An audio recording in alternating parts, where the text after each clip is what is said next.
Вы смотрите новости Татарстана, в студии Алексей Калиничев. Здравствуйте. И в начале выпуска вкратце о его главных темах.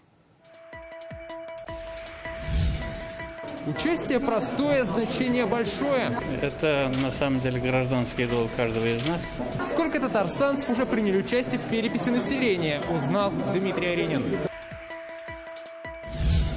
Поддержать бизнес готовы как на федеральном, так и на республиканском уровне. На 2 месяца, ноябрь-декабрь, фонд зарезервировали 300 миллионов рублей. На что сегодня рассчитывает малое и среднее предпринимательство, знает Алия Хайрудинова. За дозой иммунитета обращаются и днем, и даже ночью. Здоровье – это очень важно. У меня многие мои близкие заболели. Как в Казани наградили 1,5-миллионного привившегося от коронавируса, увидела Юлия Гоголева. Прощай, разруха. Вот на старости лет мне, конечно, хотелось бы и в ванной посидеть, помыться, и воду не таскать. Жители 14-го дома по улице Ватутина в Казани могут покинуть свое старое жилье без тепла и воды. Как они отстояли право жить по-человечески, расскажет Рамиль Шайдулин. Татарстан попал в топ-10 регионов страны, где жители активно принимают участие во всероссийской переписи населения. Свои данные переписчикам уже сообщили почти 60% жителей республики. С этого дня в их числе и президент Татарстана Рустам Минниханов переписался на одном из стационарных участков в Казанском МФЦ. Он отметил, участие в переписи населения – это гражданский долг каждого. Перепись уже перешла свой экватор, но у татарстанцев еще есть время присоединиться к сбору данных. Почему это так важно? Расскажет Дмитрий Аренин.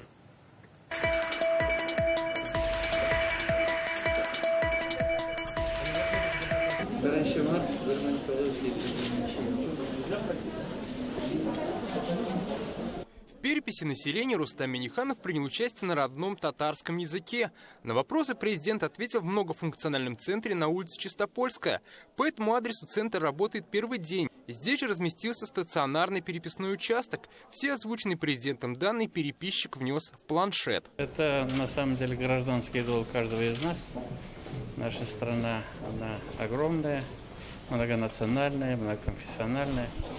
И, конечно же, государство должно обладать информационным ресурсом, кто, как, какого возраста, какого образования, какой национальности.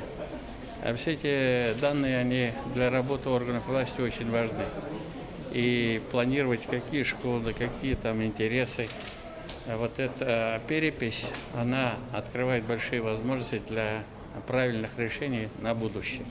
После заполнения анкеты Рустам Минниханов осмотрел, как здесь организована работа переписного участка и в целом МФЦ. За день здесь могут обслужить около 1000 человек. Сегодня желающих переписаться было много. Говорят, место офиса удобное, процедура простая, удачно выпали нерабочие дни. Вообще никаких проблем это не составило. Минут за 10 я 3 членов семьи своей переписал. Статистика она нужна для все-таки каких-либо эффективных мер принятия решений. Поэтому перепись обязательно нужно, считай.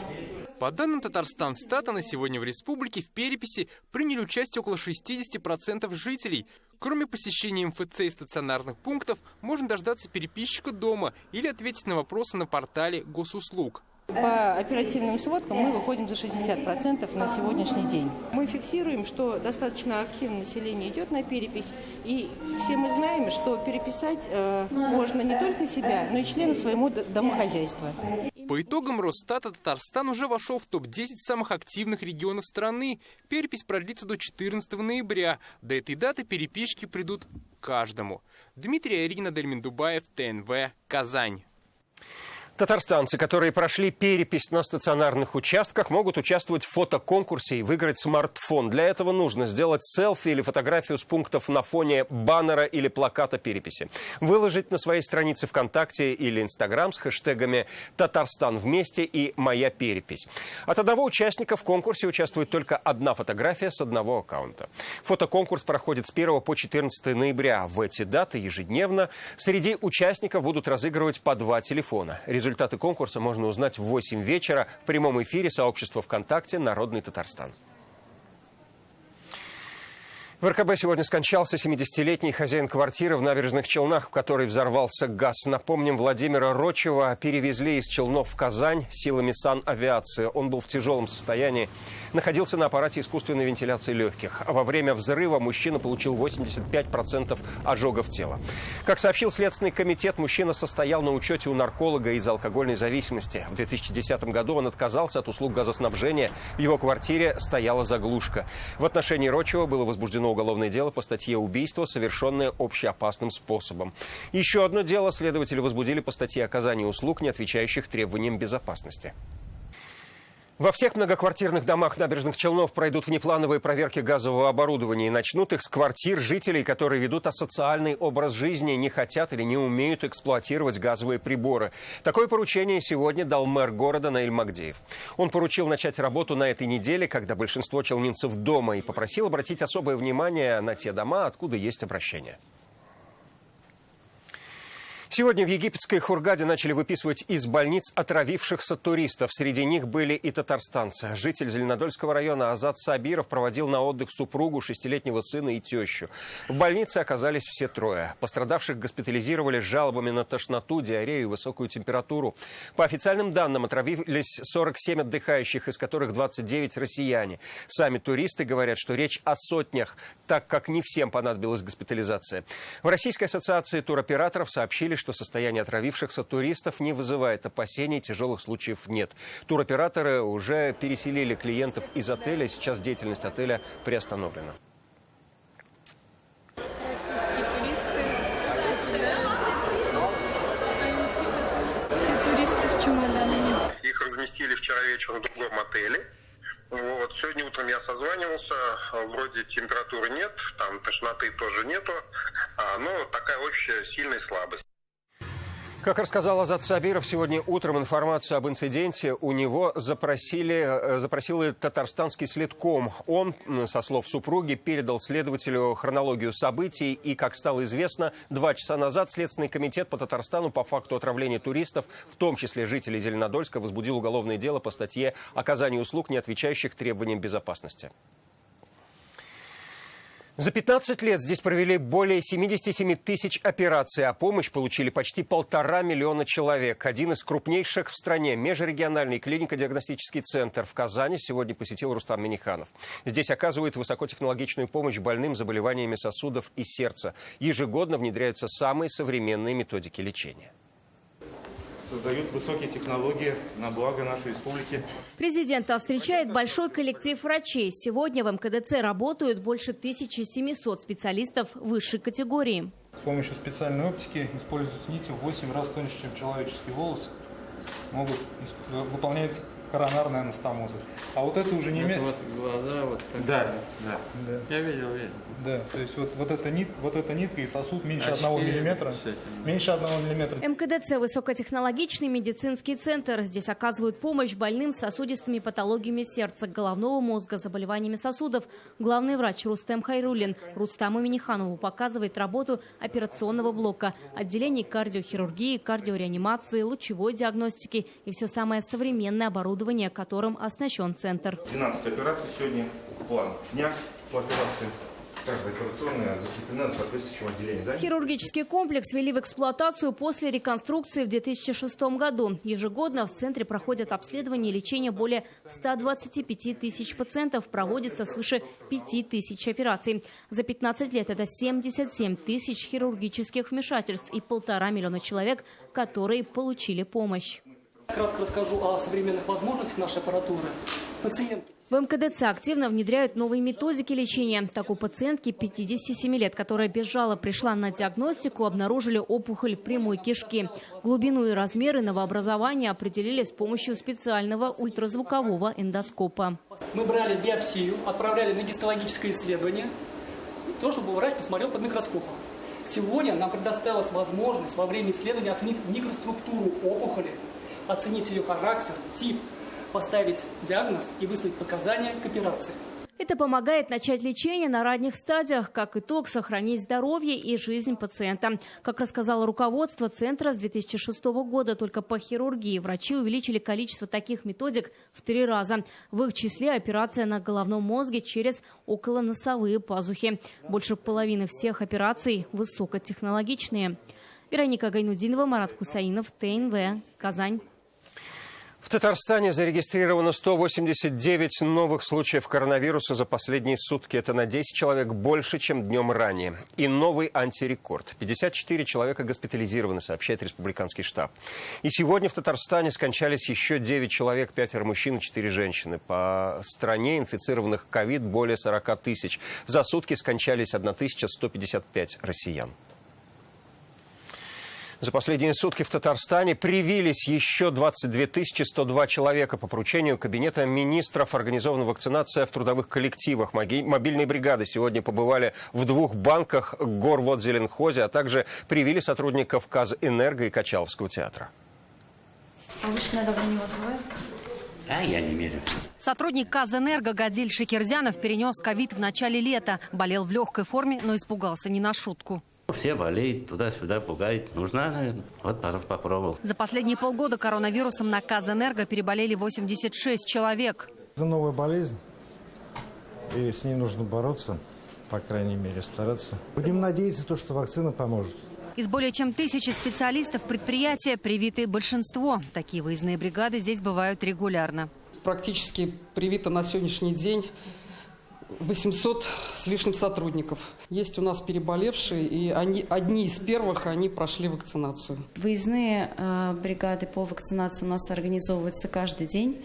Мы выезжаем по различным предприятиям. А это Качаловский театр. Сегодня сюда тоже приехала мобильная бригада. Для того, чтобы сохранить себя здоровым, сохранить окружающий мир и так далее, чтобы продолжать работать, заниматься любимым делом. Каждый решает сам, но мое мнение, что да, это необходимо сделать. Другого пока не придумали. На призыв главного режиссера сделать прививку в стенах родного театра откликнулось большинство актеров и сотрудников театра. Ведь это очень удобно сразу после вакцинации вернуться на рабочее место. Репетиция нового спектакля здесь была назначена на 11 утра. Люди болеют, больницы переполнены. Кто бывает в больницах, те говорят мне: береги себя, у меня подруга болела. То, что нам прививки в театре прямо делают, замечательно, очень удобно. Директор Качаловского Александр Славутский переболел ковидом в прошлом году. Успел и привиться, и ревакцинироваться. Если есть возможность это сделать, надо делать. То количество людей, которые у нас сегодня, это меня радует, потому что, во-первых, я понимаю, что коллектив все-таки прислушивается к мнению нашему. Мобильные прививочные бригады сегодня также побывали в нескольких банках, в Горводзеленхозе и на крупных предприятиях. На каждой точке прививают до 100 человек. Юлия Гоголева, Марат Зайдуллин, ТНВ, Казань. В стране продолжаются ковидные каникулы. Из-за введенных ограничений бизнес терпит убытки. Сегодня в республике начался прием заявлений от предпринимателей на получение льготных микрозаймов и грантов. Помочь бизнесу готовы как на федеральном, так и на республиканском уровне. На эти цели только Фонд поддержки предпринимателей Татарстана заложил 300 миллионов рублей. Кто может претендовать на эти деньги и чем еще помогут предпринимателям, узнала Алия Хайрудинова.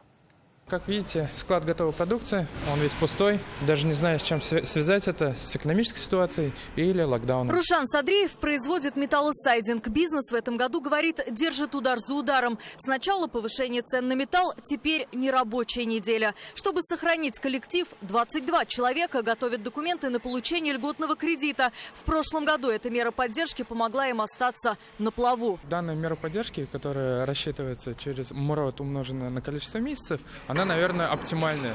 То есть поэтому здесь мы рассматриваем продление данной поддержки, то есть с условием сохранением рабочих мест. Сегодня 1 ноября, у нас один столик, это уже наши гости, туристы.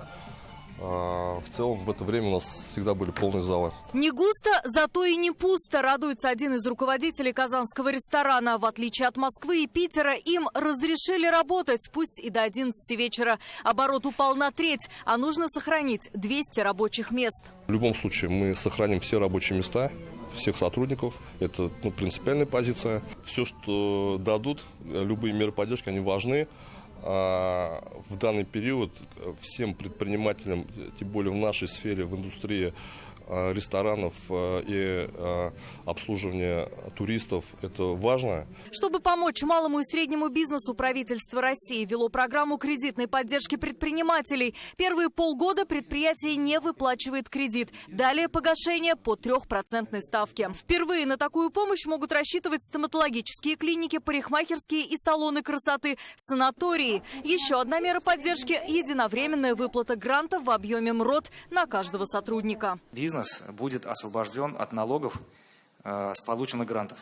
И если предприниматель решит направить грант на выплату заработной платы своим сотрудникам, ему не придется платить с этой суммы НДФЛ и страховые взносы, суммы гранта.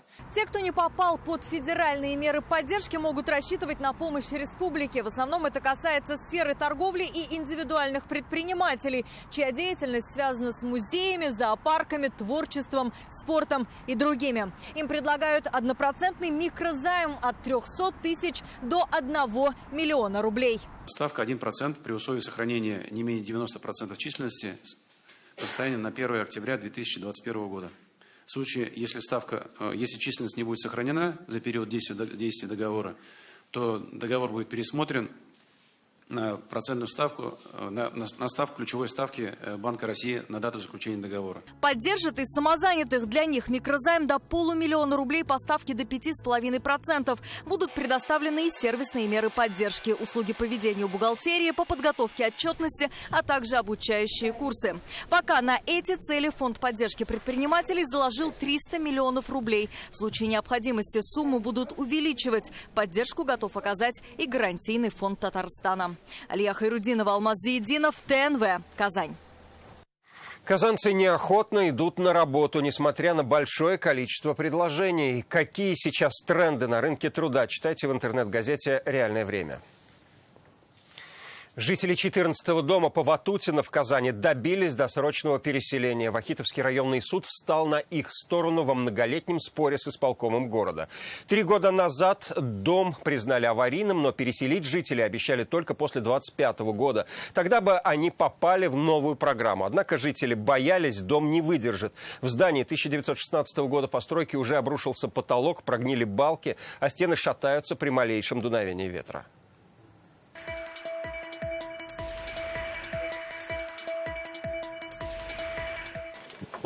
Пожалуйста, вот заходим.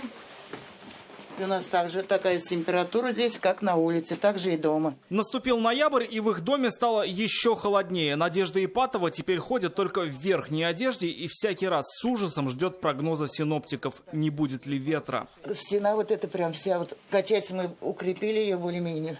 Но она прямо, когда он прям даже видно, что она качается. О многострадальной двухэтажке на Ватутино мы рассказывали в течение года. Зданию больше 100 лет. Аварийным признали еще в 1996-м. Тогда часть жильцов переехали, 2 семьи, включая Ипатовых, от расселения отказались. По их словам, проживали в другом городе. Тогда дом исключили из программы ликвидации ветхого жилого фонда. Совсем невозможно жить, все у нас валится, все рушится. Шли годы и стало понятно, долго дом не простоит. Тогда 2 семьи решили добиться признания его непригодным для проживания. В 18-м постройку на Ватутино 14 признали аварийной. Начались суды. Из них вот 3 отменялось, потому что администрации не было, то у них документ не был подписан.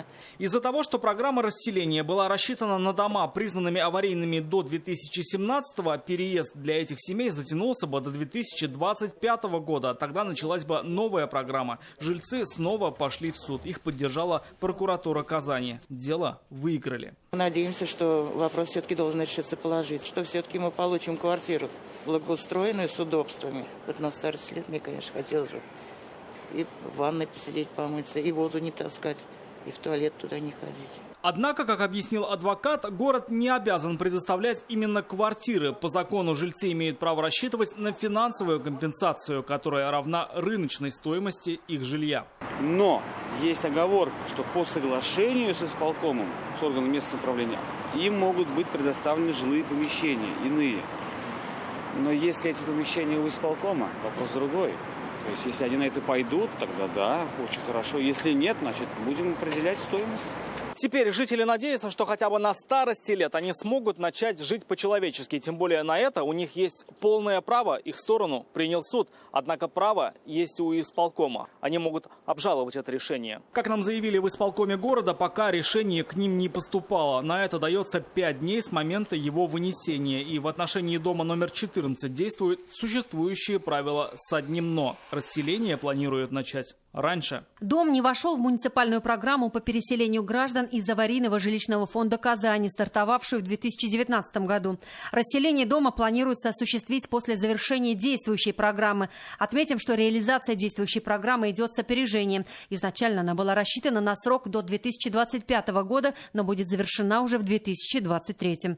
Сейчас жителям предстоит дождаться, когда документ поступит в исполком и пройдет 30 дней. Тогда здесь приступят к решению жилищного вопроса. Впереди зима, на счету каждые сутки.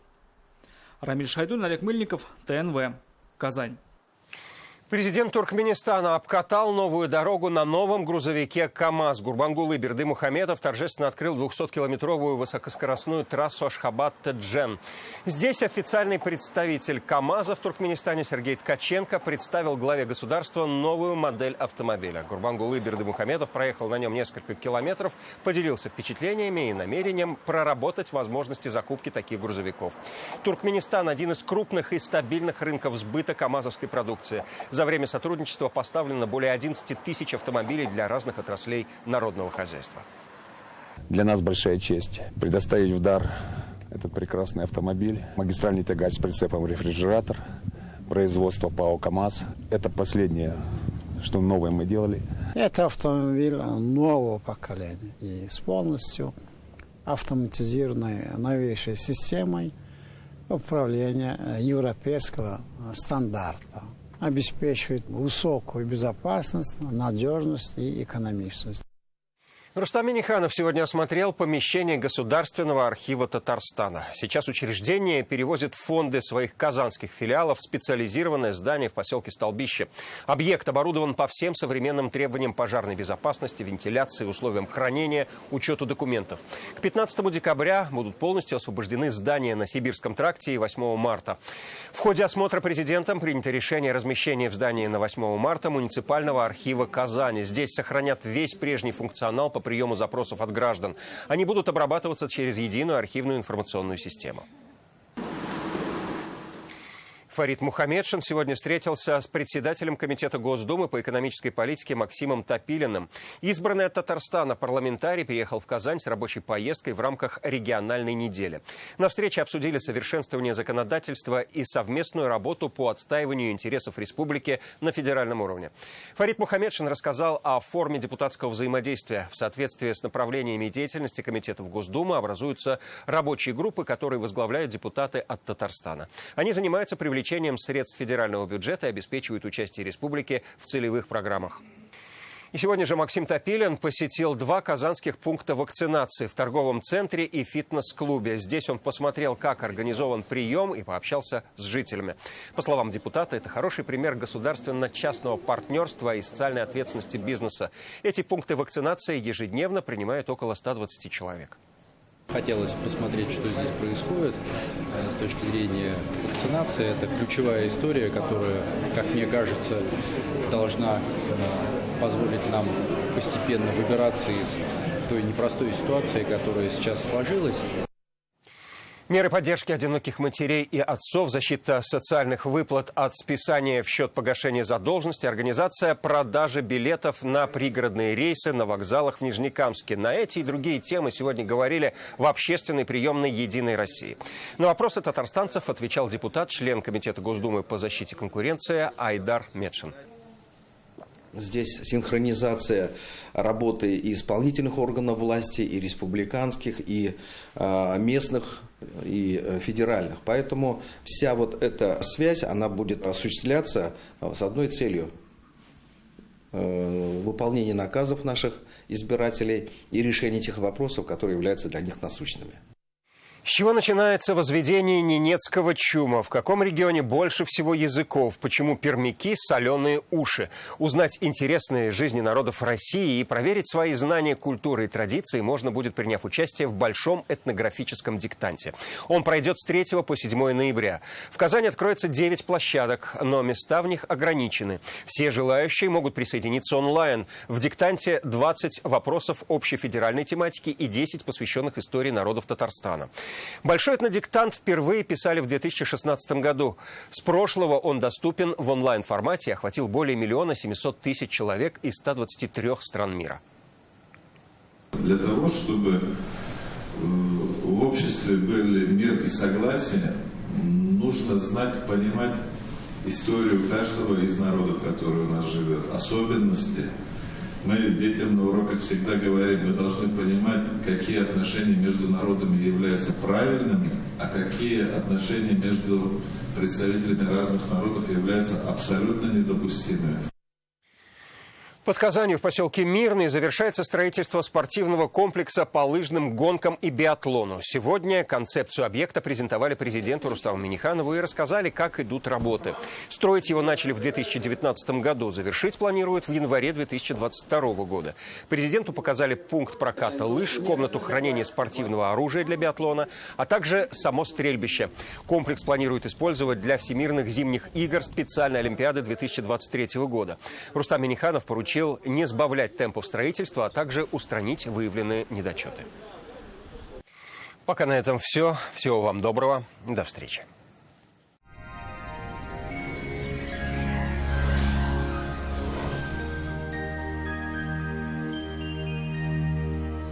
В студии София Егорова. Здравствуйте. Не откладывайте заказ вашей новой кухни. Закажите ее в рассрочку в Данил Мастер. Только до конца ноября доставка, подъем и установка бесплатно. 3D-проект кухни в день обращения. Звоните 2-167-166. Третий осенний месяц вступил в свои права. А погода все еще удивляет комфортными и теплыми днями. По данным сервиса Яндекс.Погода, предстоящие сутки в Бугульме, Баблах и Азнакаево облачность сохранится, но осадки не ожидаются. Температура воздуха достигнет отметки плюс 4 градусов. Без осадков в набережных Челнах, Нижнекамске и Елабуге. Днем до плюс 4-5 градусов. В Агрызе, Менделеевске, Актаныши температурный фон выше нормы. Вероятность осадков минимальна. В Арске, Кукмаре и Балтаси чуть прохладнее, чем накануне, плюс 4 и без осадков. В Болгаре, Дрожжином и Буинске облачно, сухо и довольно тепло, до плюс 7 градусов, утром местами туман. В Альметьевске, Чистополе и Мамадыше аналогичная картина, плюс 5 и облачно. В среду существенных изменений в погоде не ожидается. Гиделикс – капли и сироп от кашля с экстрактом листьев плюща. Можно принимать всей семьей. Гиделикс облегчает откашливание, оказывает спазмолитическое действие. Сироп подходит детям с рождения, не содержит спирта и сахара. Кто это у нас соберет все лайки? А вот кашель не наша история. Гиделикс с натуральным экстрактом листьев плюща можно принимать даже самым маленьким. Кашля больше не боюсь. Гиделиксом я лечусь. В России привыкли лучших врачей искать за рубежом. Но достойное лечение можно получить, не покидая Родины. В медицинский центр «Доктор Рост» обращаются с самыми тяжелыми заболеваниями позвоночника и суставов. Более 70 000 пациентов нам удалось спасти от необходимости проводить операцию и ставить протез. Приходите в «Доктор Рост». Убедитесь, что вернуться к полноценной жизни без боли – это просто. Федеральная сеть медицинских центров «Доктор Рост». Лечение самых сложных заболеваний позвоночника и суставов без боли и хирургического вмешательства. За 12 лет в 10 городах России врачами клиники отменено более 70 000 операций. В Казани облачно и без осадков. В утренние часы возможен туман. Ночные и дневные температуры сравняются. Ожидается около 6 тепла. Ветер восточный, умеренный до сильного. Атмосферное давление 763 мм ртутного столба. Влажность воздуха 85%. Магнитное поле Земли спокойное. По прогнозам, на ближайшую неделю ноябрь обещает быть мягким и теплым, без заметных температурных колебаний. На этом наш выпуск завершен. До свидания!